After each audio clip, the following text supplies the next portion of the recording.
We live on a placid island of ignorance in the midst of black seas of infinity, and it was not meant that we should voyage far. The sciences, each straining in its own direction, have hitherto harmed us little, but someday the piecing together of disassociated knowledge will open up such terrifying vistas of reality and of our frightful position therein that we shall either go mad from the revelation or free from the light into the peace and safety of a new dark age. H.P. Lovecraft wrote these words exactly 100 years ago in a short story called The Call of Cthulhu. This influential text introduced the mythos of Cthulhu into popular culture. This ancient cosmic creature is a giant, octopus-faced sea monster, the true description of which defies the meager capabilities of language. Even the word Cthulhu is confusing, a jumble of consonants intentionally hard to pronounce. The passage I just read exemplifies what's known as the Lovecraftian theme. There are truths in this universe too horrible in content or scope for humans to confront. They will drive us mad or usher us back into the ignorant comfort of a new dark age, as Lovecraft imagined. In January 2026, Dario Amodei, former OpenAI executive and co-founder and CEO of Anthropic, creator of the popular large language model Claude, published a blog on his website, which is darioamodei.com, titled The Adolescence of Technology. In Amodei's blog, he describes some of the very good and very bad things that might happen as a result of AI. And this is actually not an unusual claim from the AI glitterati. Something either very good or very bad is going to happen. So we better let them handle this and give them fictional sounding amounts of money so they can achieve the very good thing or at the least prevent the very bad thing. One of the sections is titled Black Seas of Infinity, a reference to the H.P. Lovecraft passage we open with about Cthulhu and the dangers of knowledge. The Cthulhu mythos is a popular avatar in some Silicon Valley circles. It's dark, mystic, and centers the bold academics who confront Cthulhu as chosen architects of humanity's future. There's a long tradition of this kind of thinking, the reckless pursuit of knowledge and progress and its inevitable consequences, the limits of what human beings should know, the existential dangers of too much knowledge, as paradoxical as that might seem. It's in the stories we all know: Prometheus, Pandora, the Garden of Eden. Science now reigns ascendant as the primary mode of intellectual progress. So it is unsurprising that in recent centuries, the nature of these supposedly dangerous pursuits has been technological. I spoke to Dorian Lynskey, journalist and author of the incredibly comprehensive text on apocalypse and culture, Everything Must Go, about the relationship between dark, speculative fiction and this current crop of tech elites. There's such an odd dance there, really, between the fiction and the science, and that people who work in AI, most of these people working in AI, they'd read the stories. There's literally a novel about a computer. It's called Colossus, and it's about a computer that teams up with this American defense computer, and it teams up with a Russian defense computer, and they run the world. So it's kind of like Skynet before Skynet. And you've got a scientist in this novel complaining about the Frankenstein trope. They say, oh God, people are always comparing what we do to Frankenstein. And it's just such a kind of like Russian doll of sort of fiction and science. When Dorian references Colossus, he does so because Elon Musk has actually named one of his data centers Colossus after the titular sci-fi supercomputer in a 1966 book set, interestingly, in the 1990s. That threatens our world with nuclear obliteration. It's tempting to understand this as run-of-the-mill edgelord stuff, naming your data centers after fictional agents of doom. It's actually something I might do if I started a video game company or something. But here's the thing. Some of these people might actually believe what they're doing is potentially going to end the world. I actually can't think of another example of something like this happening in recent history. Why are so many of the people spearheading AI development so cavalier with a technology that they themselves concede and often even brag has the destructive potential to end the human race? I found this amazing quote from John von Neumann when he was working on the Manhattan Project. And he said to his wife, a particular point in the process, he goes, I think what we're creating might destroy the whole planet. He says, but, you've got to follow the science. He was just sort of intellectually, he was just like, well, what are you going to do? You've got to follow the knowledge. So I don't think it's that unusual. I think what's happened now is that it becomes a form of marketing. People want, if you say, my invention that I'm trying to raise capital for and turn into a profitable business is so powerful and world-changing that it can either take us to heaven or hell, then that's good marketing. And here's Malo Bourgon, CEO of the Machine Intelligence Research Institute, better known as MIRI, with a compelling counterpoint to Dorian's and many people's cynicism about the AI industry and its leaders' claims.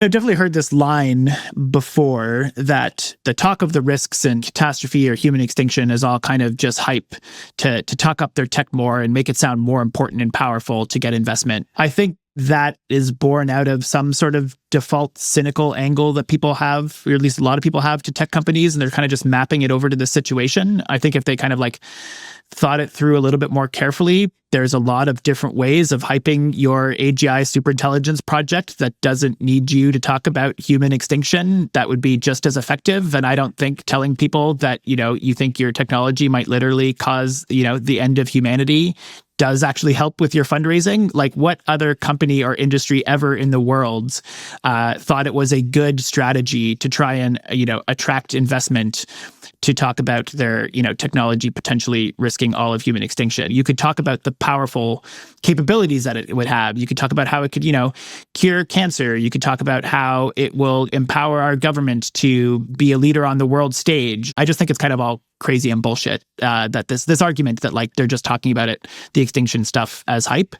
Also, I think it's worth noting, basically every single CEO, certainly the three frontier AI companies, Google, DeepMind, Anthropic, and OpenAI, they were all talking about this stuff before they were running these billion-dollar companies working on this stuff. Sam Altman was talking about this stuff in blog posts before, he was even the CEO of OpenAI, or right at the start. Same thing with Dario.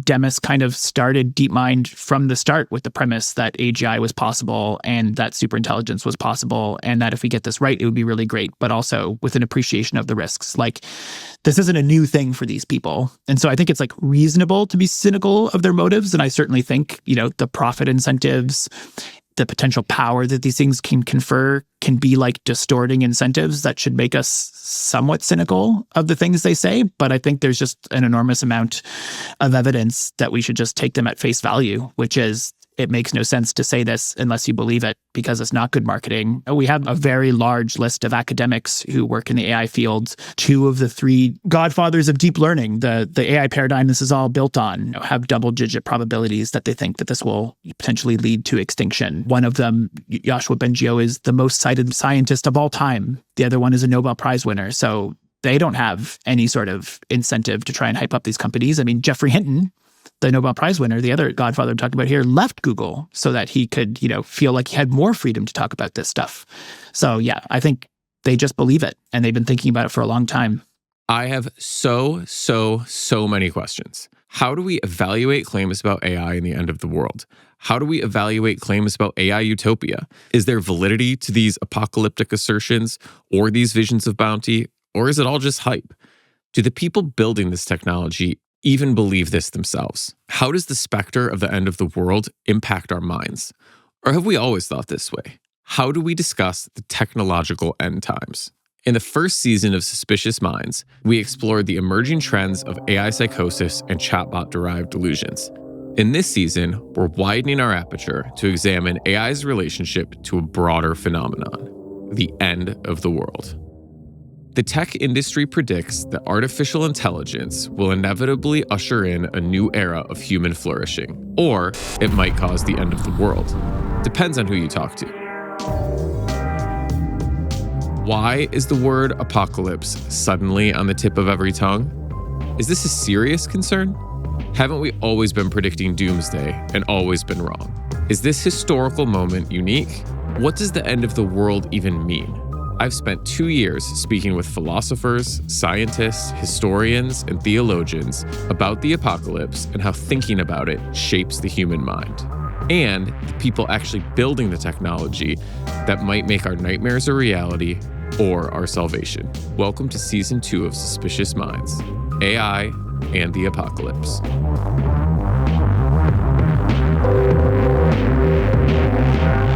Doctors Joel and Ian Gold, brothers and authors of the book Suspicious Minds: How Culture Shapes Madness, return to ground our discussions in current psychological and philosophical discourse. They're also here to make sure I don't make things up and get the fundamentals of psychology wrong, though I can't promise I'll always get it right, even with their sage guidance. Dr. Joel Gold is mainly a clinical psychiatrist, but he has like 9 other really impressive jobs. And Dr. Ian Gold is the chair of philosophy at McGill, a brilliant thinker and one of the world's nicest people. So the first time that I interviewed you for this show was less than a year ago. And I almost find that hard to believe because so much has changed in the kind of cultural conversation around artificial intelligence has changed. From your perspective, how different are things now in terms of culture in general and our relationship to artificial intelligence now than 10 months ago?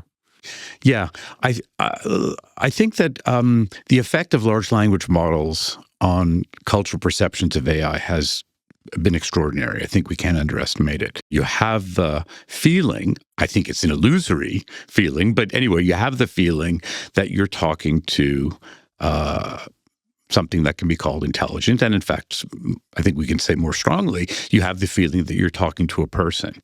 Now, so there's a cultural change that comes from having that experience.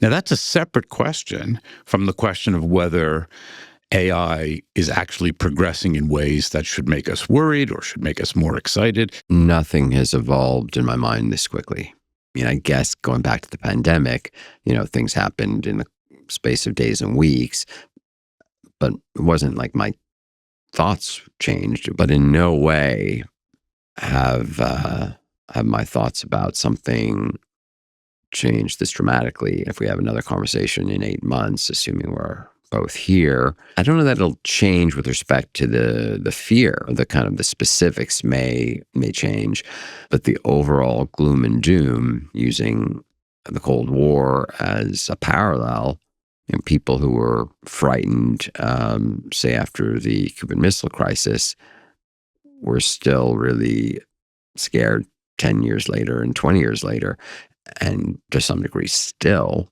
although that's been eclipsed largely by the fears around AI.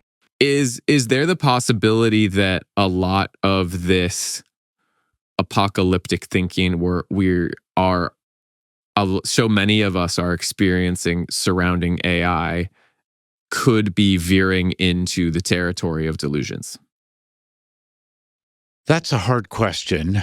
The apocalypse plays a central role in probably the most famous extended study of delusions ever carried out, which is the memoir of Daniel Paul Schreiber, called Memoir of My Nervous Illness.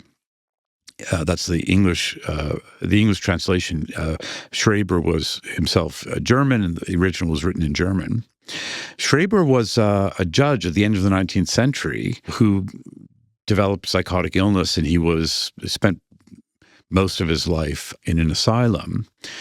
And he wrote this memoir of his religious revelations. The central delusion that he had was that God had destroyed the entire world, with the exception of him, and that God was planning to repopulate the world with him. And in order to repopulate the world with him, he had to become a woman. And so God was turning him into a woman. The apocalypse has this, instead of this paranoid flavor, right, this frightening flavor, it has a grandiose flavor, because of course the apocalypse has suddenly made him the most important human being ever to have lived. He's going to be the mother generation of human beings. And because of his salience in the history of psychiatry, I think apocalyptic delusions are well known.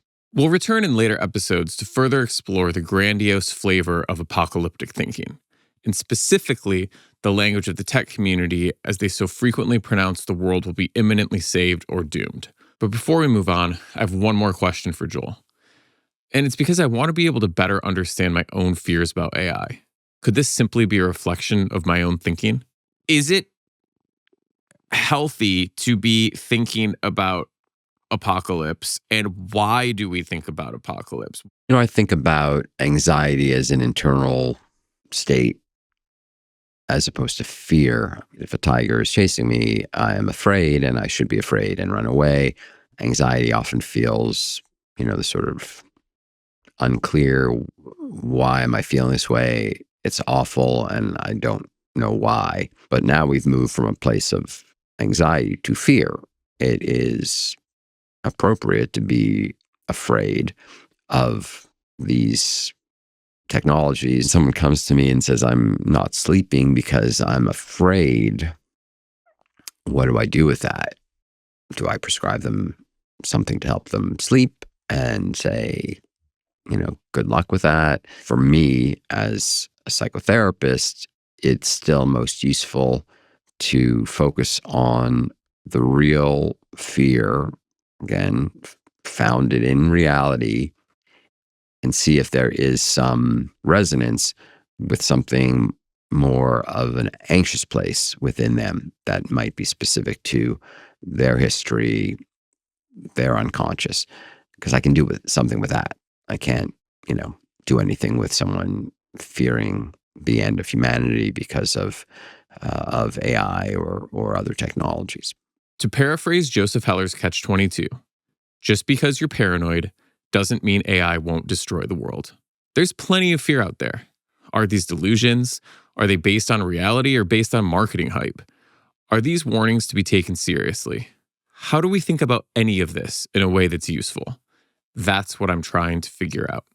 This season is called AI and the Apocalypse. Let's make sure we're all on the same page about what those terms mean. AI is used really broadly right now. It is used to describe chatbots. It is the technology that's going to replace your job. It's the software generating the graphics that create a clip you'll see on TikTok of the Incredible Hulk kissing Deadpool with the caption, "Hollywood is so cooked." It's in every commercial. It powers your gambling apps, your TV, maybe even your car. It's quite literally everywhere. But what does it technically mean? Here's how some of our experts described it last season. So I asked Nick Haber, a professor and researcher from Stanford, the epicenter of AI at academia, to, as simply as possible, just explain to us what AI actually is. Oh, it's a toughie. In some way, it's a grand project to attempt to replicate aspects of human cognition, or inspired by human cognition, make useful things that have some interesting form of cognition. And now let's hear from Nate Sheridan, an ethicist and philosopher at the University of Hong Kong and a research affiliate at the Center for AI Safety. I think you sit at a really interesting intersection of sort of ideas and technology. So you might be the perfect person to explain, what is a large language model? Yeah. So, the large language models that people are interacting with on the internet when they go to things like ChatGPT, you could think of them as very carefully scaffolded LLMs. So large language models compress very large data sets of text into something called weights, model weights. And then when you do inference over these weights, it's very good at predicting the next token. This is why some people have called it fancy autocomplete.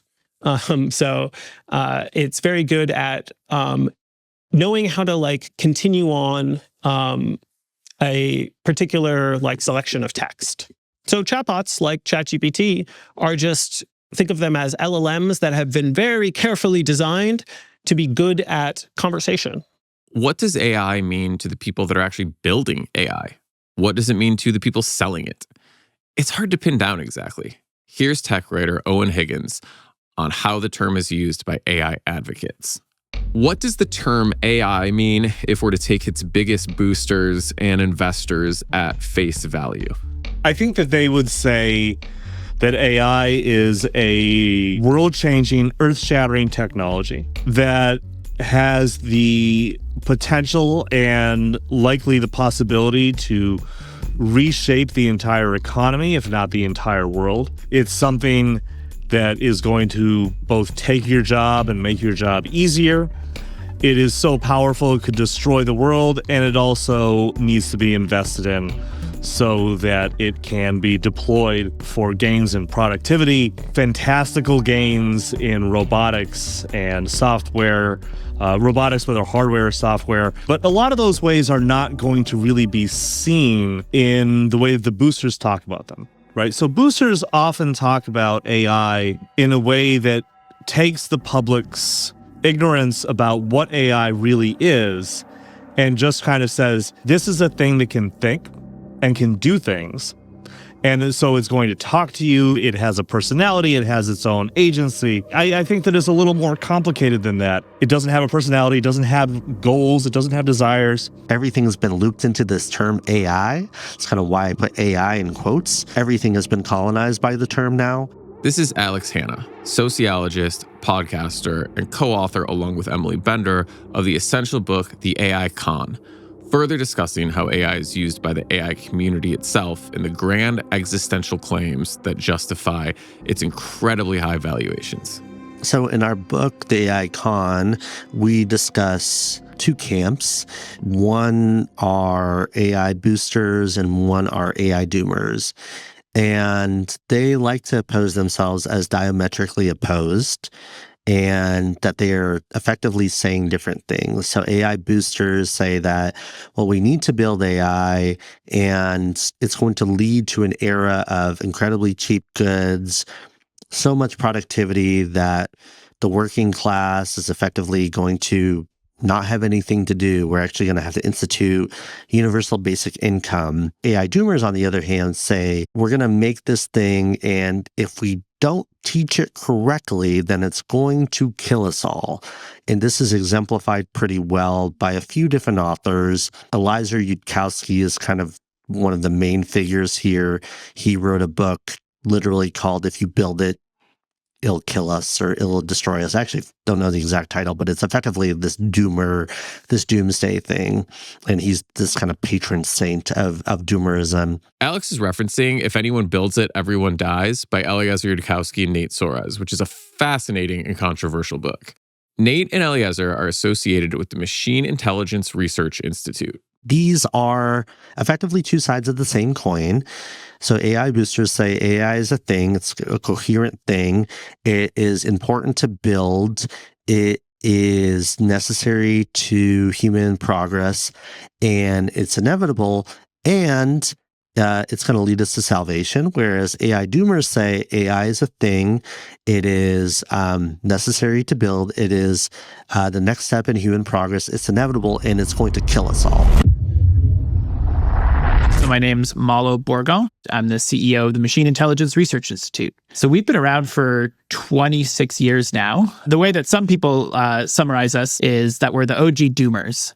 And the reason I kind of don't like that term is because, I think some of the people who, are described as doomers, certainly some of the ones that are seen as maybe kind of like the most hardcore doomers, are also some of the folks who are earliest to thinking about, whether we could build very powerful AI systems and what that would mean for the world, and potentially being, very excited for the upside if we could get it right. What is AI? What is artificial intelligence? I like to go back to when the field was founded, and people can read about it. But basically the goal was there was a bunch of scientists who were kind of like, these humans, we're doing this thinky thing. We're able to kind of like learn things in one domain and apply them to another domain and create plans and develop technologies and solve problems. Wouldn't it be cool if we could make computers do that? That would be super helpful. We could have them do a bunch of work and labor, and maybe we could make them really smart, maybe smarter than us. And then we could use them to help us do all the things. Like most of the positive changes in human welfare throughout our history have been the product of us applying our intelligence to solving problems and developing new technologies.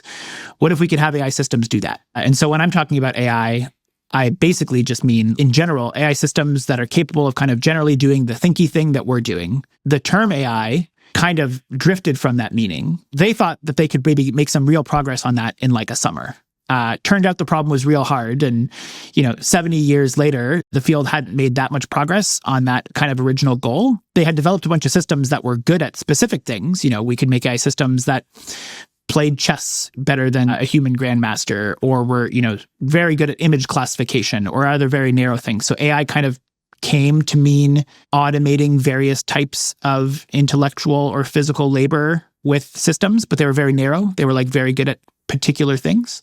And so the field kind of developed a new term to talk about the original thing, and they called that AGI, so artificial general intelligence, where the general is trying to point at this like general ability. In the words of Dario, the CEO of Anthropic, he wrote an essay talking about where he thinks this is all headed. And one of the ways that he described it is if we actually succeeded at building, AGI systems the way that he means it, that this would be something like having a country of geniuses in a data center. The thing that I kind of try to imagine is, what if we had AI systems that in some sense had kind of the ability to do most of the cognitive tasks that we could do?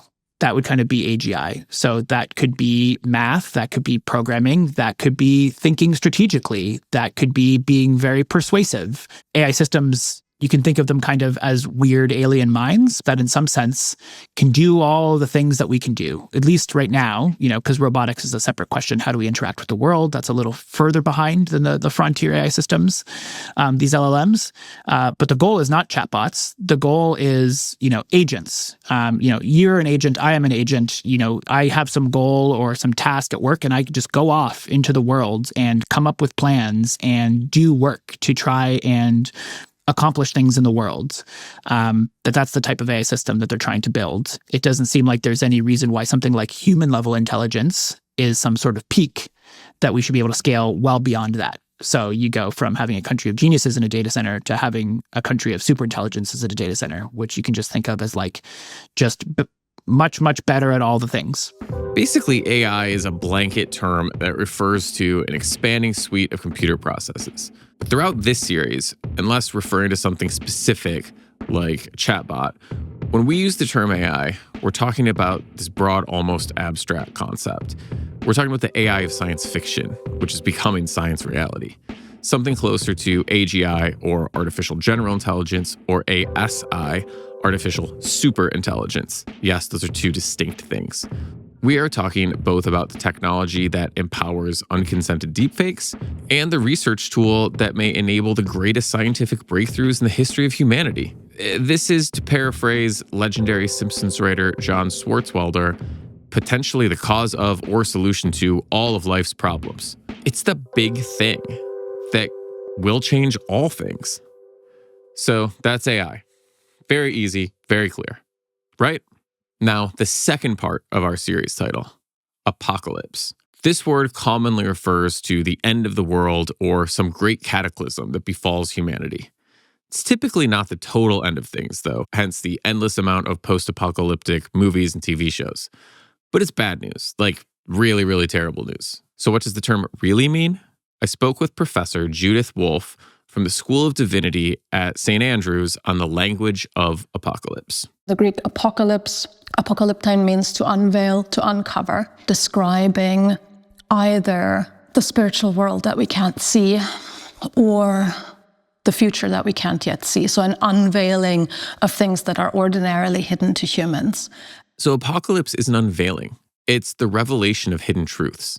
As with the Cthulhu passage we began the episode with, there's this idea that not all that is concealed should be unveiled. Here's Timothy Morton, a professor of English at Rice University, and most recently, the author of Hell, In Search of a Christian Ecology, digging further into the word apocalypse and the great spilling of secrets. When we talk about apocalypse, are we really talking about something like a spoiler? The apo part of the word apocalypse is privative, right? It means un or non or sort of off, something like that, right? And the colluptein is to hide, right? So it's like you're unhiding, disclosing might be another way of putting it, right? What's interesting about that is that, of course, there is a kind of initial hiddenness, right? There is something that requires disclosure.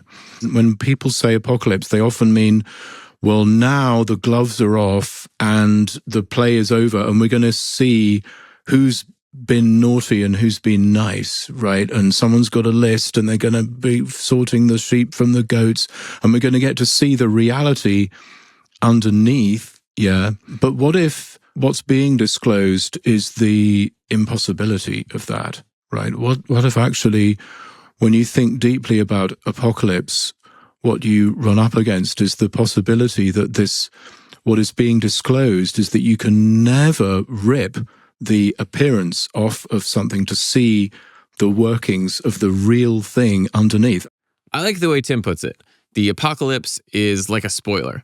We're going to find out the great truths, even if the truth is that there is no truth. And by the way, I promise all of this relates to Grok, Claude, and ChatGPT. Just stick with me for a bit.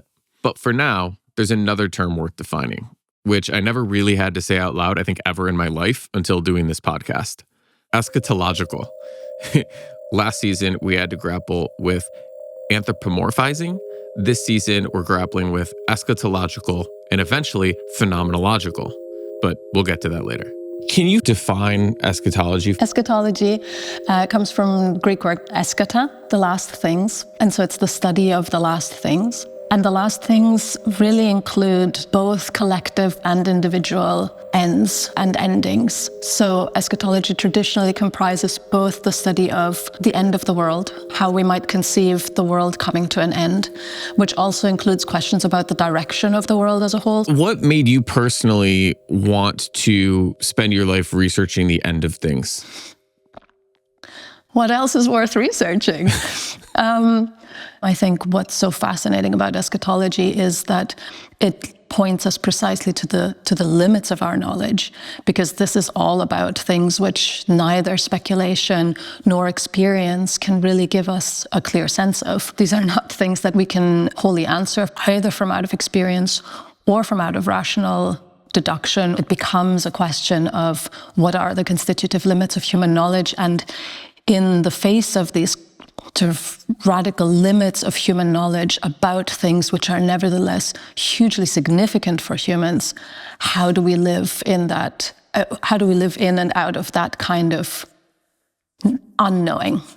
I love this idea. What else is really worth researching other than the limits of our knowledge? I want to return to Timothy Morton now, because often when we're talking about the end of the world, we're talking about the end of one kind of thinking, or the primacy of a certain kind of knowledge. Sure, sometimes we mean that Bruce Willis failed to accomplish whatever tedious thing he was doing at the end of the movie Armageddon, and the world explodes. But more often than not, we're talking about systems of beliefs and different ways of living. This is a big idea we're going to explore in greater depth later in the series. But when we talk about the end of the world, exactly whose world is ending? I think when I first became aware of your work, it was my understanding of something that you had said in your book, Hyper Objects, which is that the world has already ended. What do you mean by that? Let's just cut to the chase. Stuff that's been happening to everybody who isn't a white guy for a long time is now happening to white guys like me. We get to have the fun, unquote, of all the stuff that we imposed on everybody else. That's what I mean by the end of the world. Tim might not be everyone's cup of tea. Then again, neither is anyone else in this series. But I found the most interesting ideas almost always come from the people who make you the least comfortable. So, back to Tim. I'm going to say it again. I feel like I get paid to say terrible, rude things. Only very few incredibly insulated, very rich, powerful people can slightly enjoy it. As long as they don't have a conscience. And that's what I mean by the end of the world. It's the end of the idea of nature as a kind of stage set on which human being meanings can be played out to some kind of audience, possibly also of the same human beings, right? And we like to talk about, oh, it's going to be the end of the world, it's going to be the apocalypse, but the end of what, right? It's basically the end of a whole bunch of projects that never were that great in the first place. It's a little bit like the end of the world as a concept and the end of the idea that the world is ending. Well, it's going to be this incredibly long-term drag for everybody until such time as people decide to treat each other nicer, to use the technical term. I've spent some serious time thinking about this, that the end of the world is the end of the idea that the world is ending. It kind of twists your brains in knots for a minute. But the idea here is that the great unveiling is that there's nothing there. This is the black seas of infinity, just endless nothing. We'll return to the idea later that talking about the world ending is also exposing biases about what kind of world is worth saving. But I do want to clarify our own point of view a bit. In this series, we're specifically discussing the artificial intelligence and system of beliefs that originates in Silicon Valley. So when we discuss the end of the world, it's often going to be through the lens of what we understand, having been raised in and steeped in Western culture, philosophy, and religion. This isn't to ignore or minimize the global influence and contributions to Silicon Valley, contemporary American culture, and America itself. It's to find an entry point into this Byzantine subject matter and to contend with epistemologies most regularly represented in our news, media, and popular culture. The differences between the guiding philosophies of Silicon Valley AI culture and Chinese AI culture, for instance, are worthy of their own podcast series, truly. So I hope someone makes that, but we will only touch on it briefly as a counterpoint of sorts in our series. Perspective matters a great deal in these discussions, because throughout history, plenty of people have thought they were living through the end times. In fact, if our research is remotely accurate, most people during most times have felt the end of the world was at least possible in their own lifetime, if not likely. And in an apocalypse as a human extinction kind of way, everyone's always been wrong, as evidenced by the fact that we're all still here talking about this. In the next episode, we're going deep into the history of apocalyptic thinking. But there's one really important question I want to foreground now. Is this moment in time different? Everyone always thinks their special place in history is unique. But like right now, I don't know, maybe it is. In terms of the world ending, we're absolutely in unprecedented territory and have been for some time. And there's one big explosive reason why. The Trinity test, the first real-world test of the atomic bomb, which took place just over 80 years ago. This is something we'll reference regularly throughout this series. Here's Professor Judith Wolfe again, explaining how our ability to destroy humanity at the push of a button from that moment onward has affected the field of eschatology. I think the last 3/4 century or so has been unprecedented in the history of human thought, simply because until then, if we talked about the end of the world at all, we talked about it either in a very abstract scientific register, where we speculated about heat death or about, meteors and so forth, or we spoke about it in a religious register. It was really the purview of religions to think about the end of the world. And so it was really all of a sudden that something like the end of the world came within the reach of human possibility. And so that raised a lot of questions among theologians, of course. J. Robert Oppenheimer, scientific director of the Manhattan Project and overseer of the Trinity test, famously quoted the Bhagavad Gita, a collection of Hindu scriptures and epic poems, as he watched the very first mushroom cloud rise into the clear desert sky on July 16th, 1945 at 5:29 a.m. Mountain War Time, stating, "I am become death, destroyer of worlds." This is eerily similar man as God framing to the language we hear from AI CEOs today. Even the name Trinity invokes religion, specifically the Christian idea of the Father, the Son, and the Holy Spirit.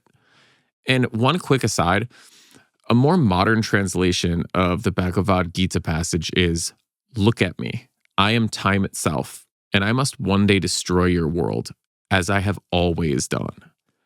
I find this really interesting because this is a westernization of an Eastern concept that changes something cyclical to give it a clear end. And we actually see echoes of this in Western and Eastern views of AI. All right, considering I brought this up twice now, maybe we will cover the differences between ideas, philosophies around AI between the East and the West in this show. But for now, back to Trinity. Much like stated concerns from today's business leaders, the Manhattan Project scientists weren't sure mankind would even survive the first test of this world-changing bomb. There was sincere concern that the bomb could ignite the nitrogen in the atmosphere and trigger a chain reaction that would propagate and consume the entire Earth. Fortunately, that hasn't happened. Not yet, anyway. Yeah, and by the way, there's a small movie Christopher Nolan made about Oppenheimer and the Manhattan Project called Oppenheimer, if you're interested in learning more. I'd actually read the book it's based on, the brilliantly titled American Prometheus, maybe like 10 years ago. But while watching Nolan's movie about 1945 in 2023, I just couldn't stop thinking about AI. It's wildly relevant, and even more so today in 2026 than it was just a few years ago. And I think that says something about the speed at which things are happening. One of the things we're looking at is the potential likelihood of an AI apocalypse, which could take any number of forms. So what has it been like for you as you've been in this field of study as a new potential apocalypse agent has come into being? Has this been another radical shift, or is it sort of an evolution of the previous one?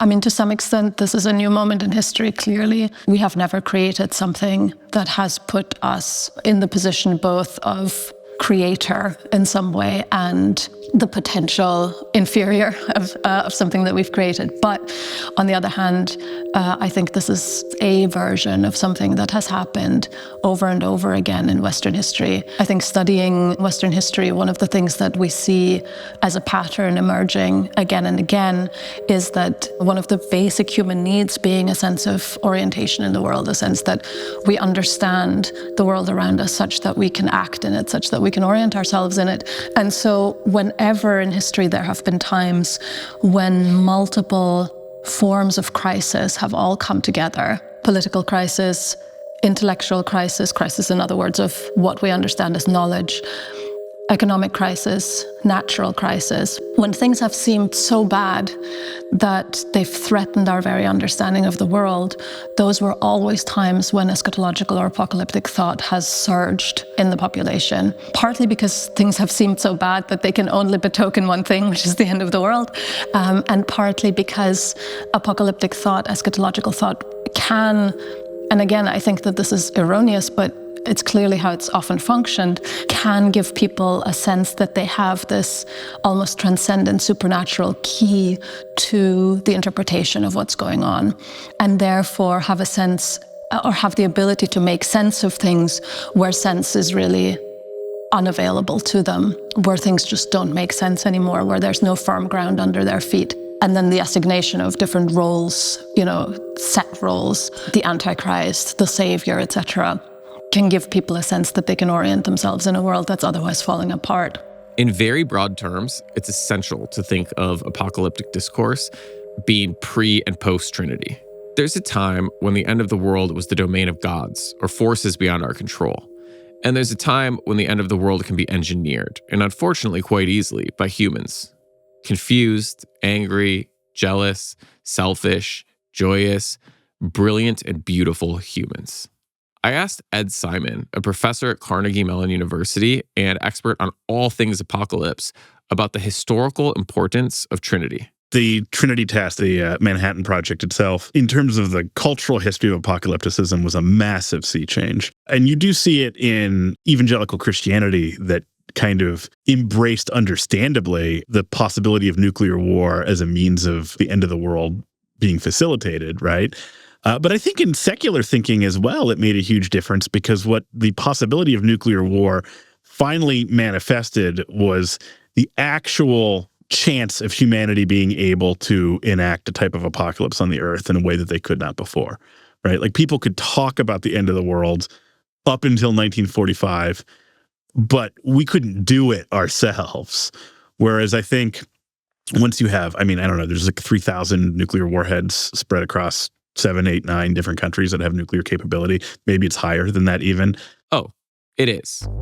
3,900 warheads are currently actively deployed, around 2,100 of which are on high alert, ready to launch on short notice. This means push of button, boom, 2,100 world-ending bombs. But there are believed to be over 12,000 total nuclear warheads in the world. And this is actually down from a total of 70,000 during the Cold War. This is the last encouraging news you'll receive over the course of our 8 episodes. I apologize in advance for any sleeplessness, rumination, or unwanted weight loss or gain you experience as a result of listening to this series. In 20 minutes, the whole world could be reduced to radioactive ash. That is a difference from what the world was like in 1944 versus what it is like every year after that. And I think that can't help but have a tremendous cultural change. I mean, we have all, unless you are, well into your 90s, you cannot remember a world where that was not a possibility. And I think that that hangs over everyone's head if they're being honest about it and they're being aware of it. And sometimes you have it shunted into traditional religious rhetoric and language, which is kind of ready-made for talking about those things. But certainly you've had any number of secular explorations of what like a nuclear apocalypse itself would mean. But I think it's foundationally the most important event in recent human history because of how it changed what it means to be a human in such a fundamental way. You wrote about two cultural responses to nuclear war. There was a Christian fundamentalism and an Aquarian counterculturalism. Can you tell me a bit about that? I ask, what are the different ways in which people could react to this reality that we now live in a world where human beings are capable of destroying the world in a matter of minutes, right? Where we've kind of like immanentized the apocalypse in some ways. And so there's a Christian fundamentalist reaction to that, which I think is predictable and makes sense. But then I also make the argument that the kind of like New Age, Aquarian, 1960s ethos was also a reaction to that. You're talking about people who were children when Hiroshima happened, and now they're adults. And I think that there is a kind of way in which that was a manifest reaction to the horror of what nuclear war portended, and that you had a new type of spirituality or religious exploration that reacted to that in a way that was different to, but kind of equivalent to the Christian fundamentalist reaction towards it. But I can't imagine like the flower power generation existing in a world without nuclear weapons in some ways, right?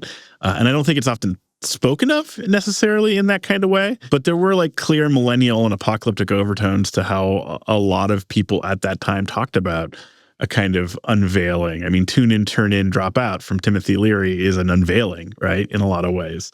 As an ethos. So there's a kind of apocalyptic changed consciousness idea that is implicit in that. Do you think we'll see a similar philosophical or religious schism or reaction to the current moment with AI and all the other compounding potential apocalypse agents? I hope so. I feel like we've got a kind of a crisis of meaning in some ways. There's a lot of embrace of irrational, kind of dangerous beliefs that people adhere to because of that sort of crisis of meaning. So it would be, I think, fascinating to see a kind of a renewal that asks some fundamental kinds of questions and maybe supplies a type of meaning for people or allows them to explore what it means to be a human being in a way that isn't just tied into kind of transnational capitalism and the reactionary politics that supports that. I don't know what that would look like necessarily. I don't know what that would look like either. Dorian Lynskey literally wrote the book on stories we tell about the end of the world. And what's so interesting to me is how he distinguishes the way we talk about death and destruction with the way we talk about paradise or utopia or the time when we will all start being nice to each other, as Tim Morton said, or however you personally want to think about it. As I was writing the book over and over again, you would see versions of either Revelation or the flood.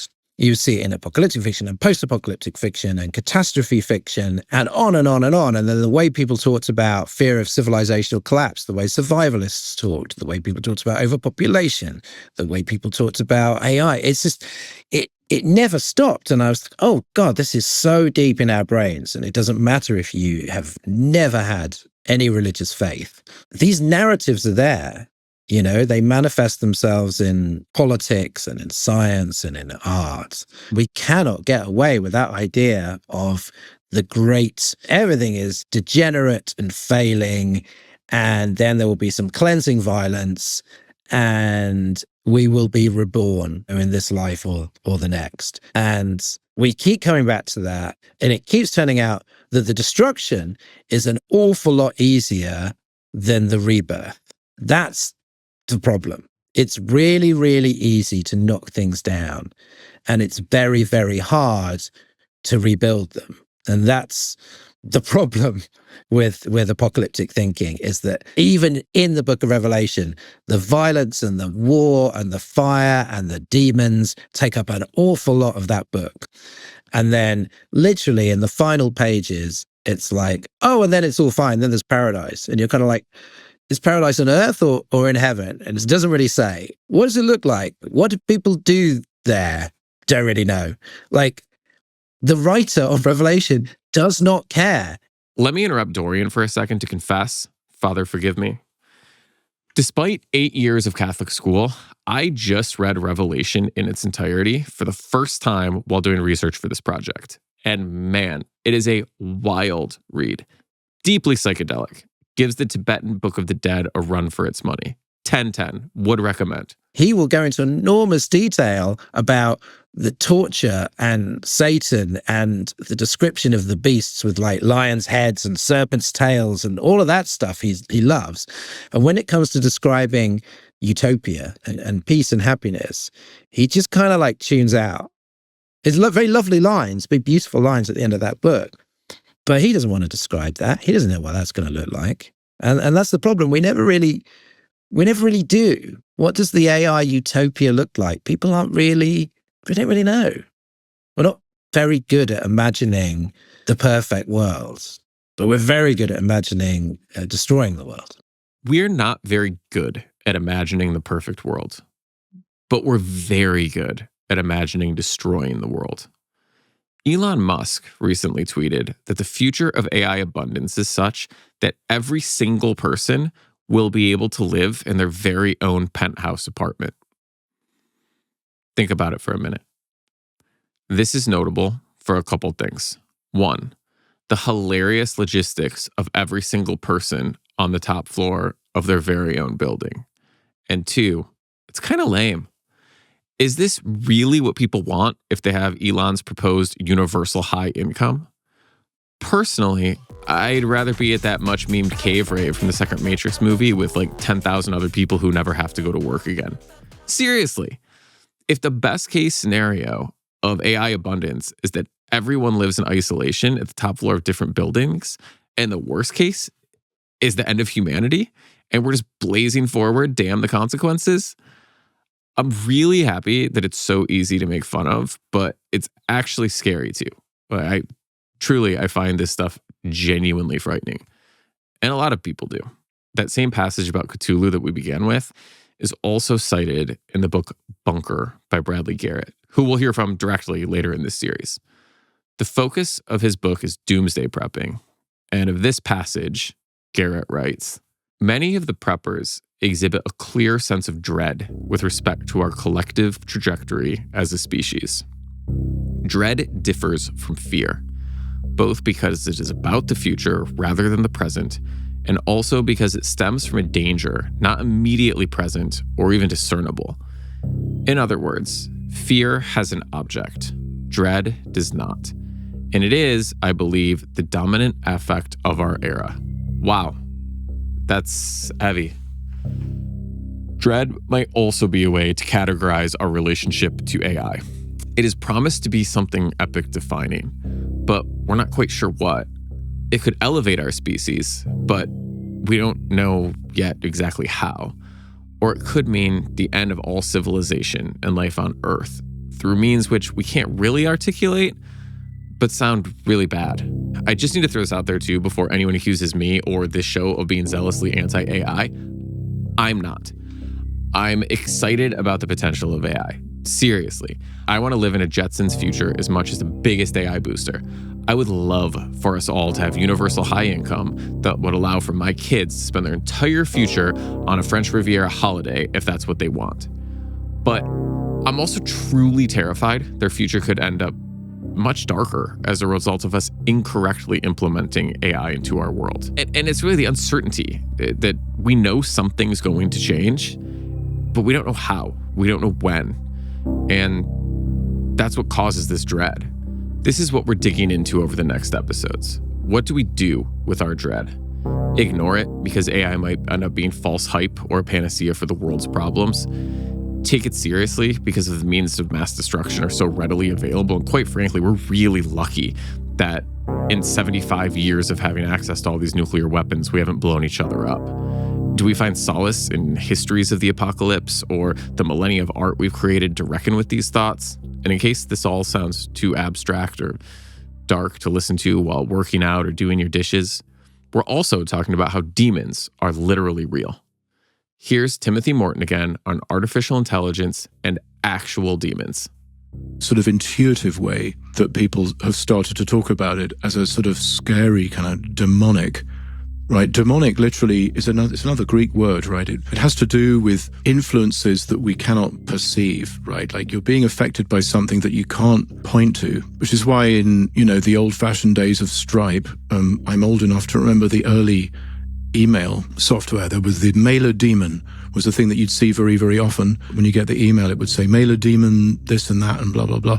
The daemon being a process that's operating in the background to send you the message, right? Above and beyond angels versus demons. It's that what is demonic is influences that cannot be perceived, that are nevertheless influencing one, right? And so to that extent, sort of thinking of AI as a kind of demonic force is absolutely accurate without any moral necessarily or aesthetic kind of judgment about that. We're just building this satanic version, demonic version of what is already a problem. There are so many stories about the devil. The devil comes along and goes, you can, if you do sign your soul away on this piece of paper here, I'll give you 7 wishes. They usually don't say that part out loud, very loudly, right? Give you 7 wishes, and you wish for the thing, and you get exactly what you want, right? The devil or the magic fish that popped out of the ocean, right? The magic fish pops out and goes, you can have 3 wishes. And the guy goes, oh, I want to see my son back from the war.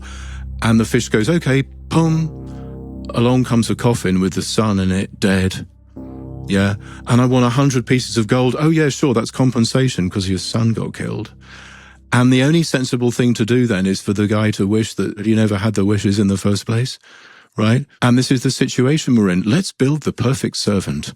What could go wrong? That every story about the devil in the world is the story of the perfect servant who then becomes the ultimate master by doing exactly what you tell them to do. And this is what software does, right? It does exactly what you tell it to do, no more, no less.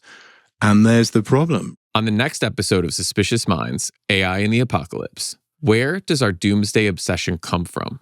Why are we psychologically predisposed to fantasizing about our own demise? It's the origin story of the end of the world. There is a darker temptation of apocalyptic thinking that can arise from frustration and powerlessness, a sense that this world is so corrupt, it's just irredeemable, and the only way it can be ever changed or purified is by just, burning the whole thing down. If you're enjoying Suspicious Minds, be sure to follow or subscribe. And if you really like the show, make sure to rate us on Apple Podcasts and like on other platforms. If you want to learn more, you can go to the show notes where you can find links to our socials, along with links to works from our contributors. They appreciate your support, and so do we.